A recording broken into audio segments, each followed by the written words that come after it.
everyone, and welcome back. You're watching The Money Show, the wedding special edition. We just had a conversation with Amit Kukreja on how newly-wed couples need to have a certain set of topics that they need to discuss with their partner with respect to finances.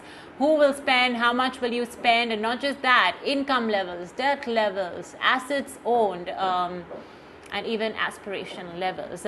These are really the secret recipes to marriage. But what's the secret recipe to a successful wedding then? And that too in such turbulent times. The COVID-19 pandemic has of course thrown the wedding industry into disarray. But guess what? That's not stopping couples from planning their wedding this year. And I guess all the more reason why, right?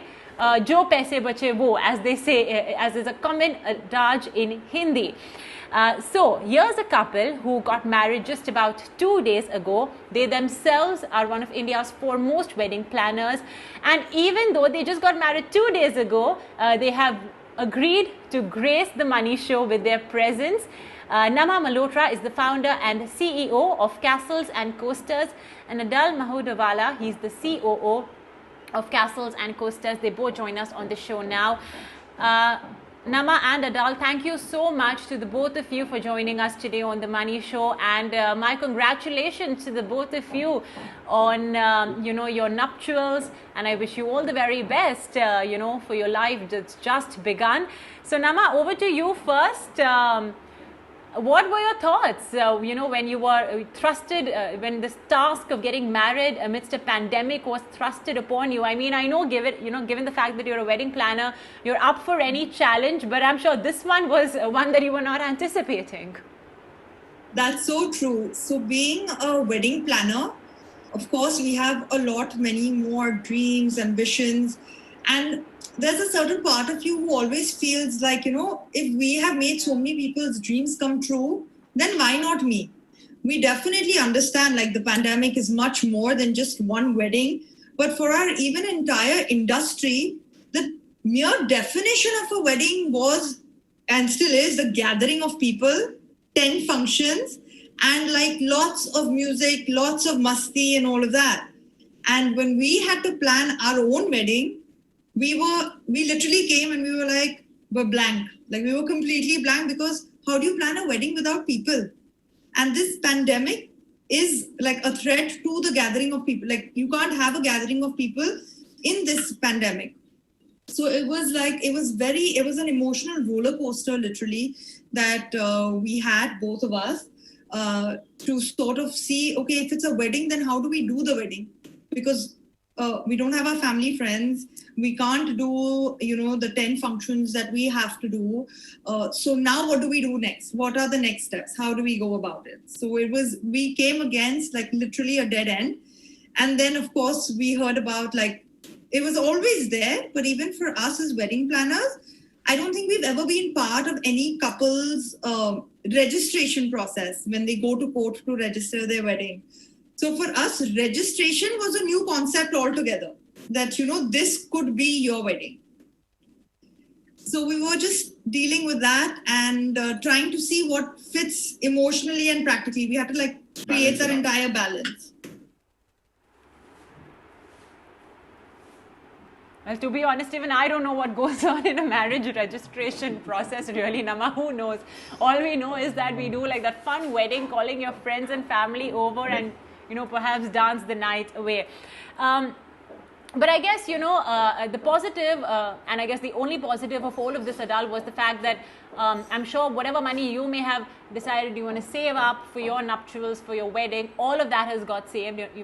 Maybe not all of it, but at least a major chunk of it, I would hazard a guess and say 60 to 70% of it may have got saved from spending on your wedding, Edul. So, or again, I may be wrong. It may be a misconception on my part. Do you think that, planning a wedding amidst all of this has sort of helped you really do it in a much, much lower amount than you would have envisaged pre-COVID? Yeah, absolutely, though. I mean, absolutely, because we are not talking about more people. We're talking about, very close family people, just my mom, dad, for example, and, Namha's mom, dad, and all. So it's very, very few people. So when you have few people, the amount of money that you spend is also going to be comparatively much lower than what you would spend, in a high budgeted or a budgeted wedding. So ideally, I would say yes. There is the money that was saved. This wedding was something that was it was a great learning for us, though, to be honest with you, because we've been since kids, we know that all the weddings or any weddings that we see are all these high budgeted weddings, the weddings which like are for like 1,000 people, 2,000 people, 3,000 people, and the money spent over there is beyond understanding. And then coming from that, all our life we've been seeing that, and then coming suddenly down to just 10, 15 people, and the amount spent over there, it's like wow. I didn't even imagine that my wedding would be like I did whatever that I had to do in my wedding, and in terms as to like basic little decor, little flowers here and there, so it was pretty good. You do end up spending less for sure, because the number of people are less. But if you see in terms of proportionate wise, like if you had a 500 people wedding, you might have spent approximately, say, anywhere between 10 to 20,000 rupees per person to do the entire wedding. This would include all the particulars.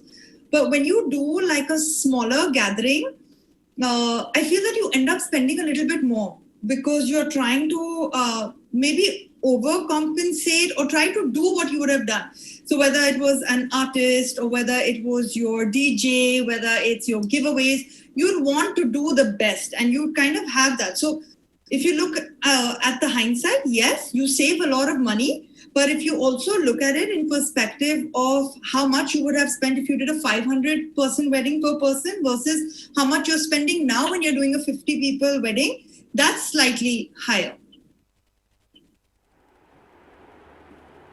Exactly, that's what even I would imagine, that you say to yourself that, okay, I'm not calling 1,000 people, I'm just calling, 100 people or 50 people, but I might as well, sort of give them the best of what I have to offer, given the fact that, you have all of this extra money lying with you. You have this budget that you had envisaged for your wedding. So you might as well also try to perhaps overcompensate, for not being able to do your wedding the way you usually have. And I guess that's a tendency that a lot of couples would perhaps keep in their mind.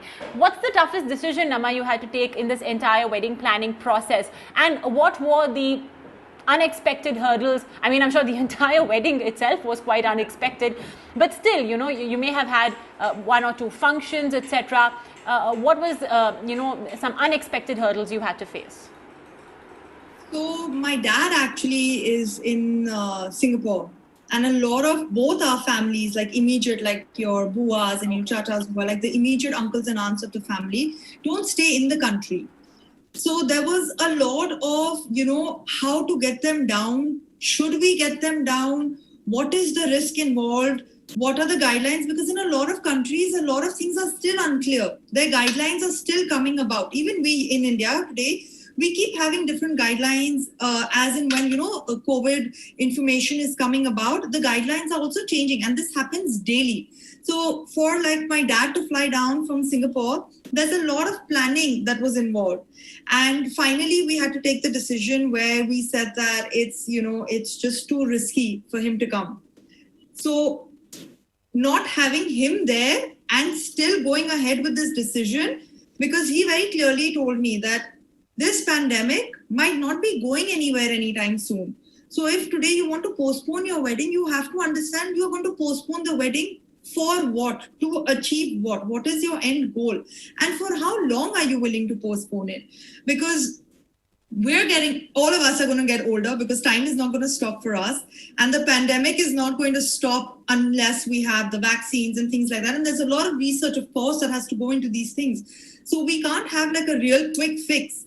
So the hardest decision was actually for our wedding was whether, even if it's a registration, should we go ahead with the registration or then just wait it out, till the pandemic dies out. But of course, finally, we just decided that practically speaking, if we keep like emotions slightly to the side and give the practical side a little bit more weightage, it made sense to do the registration. And we're really hoping that, in due course of time, things do start to get better, and as soon as that happens and people can travel, not just for medical and emergency things, but if they can travel for leisure, that's when we would want. Absolutely. I think that's also Exactly. Namha, that's essentially the idea as well, that people are trying to maybe postpone their big celebrations for a little while later. Just before I wrap it up, Edul and Namha, Edul, over to you. How should couples plan their wedding? Where should they start? Some tips, if you could quickly leave us with that before we wrap it up. So ideally, we should be, any couple who wants to get married now needs to be headstrong, that you are not going to be having a lot of guests in your wedding. You need to be okay with the numbers that are there. So if you're okay with the number of 100 people, currently as per the legal law, if I'm not mistaken, the central government and our local and our Maharashtrian government has also kept a limit to 100 people.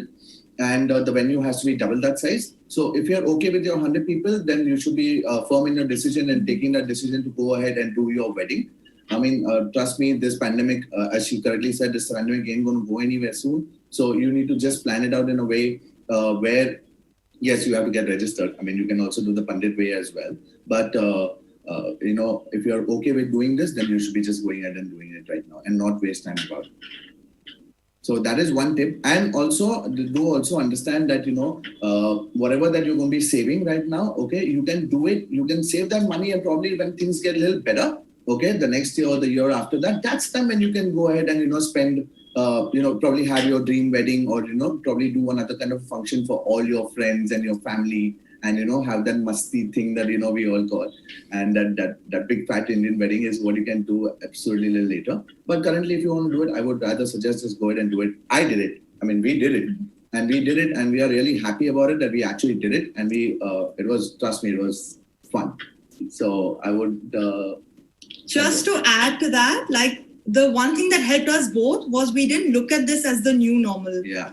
So we stopped calling this, because I know it's a thing that is going around, this new normal. So we stopped calling it the new normal. It's normal. It's how you perceive it. If I have 2 wedding anniversaries, then that's possible.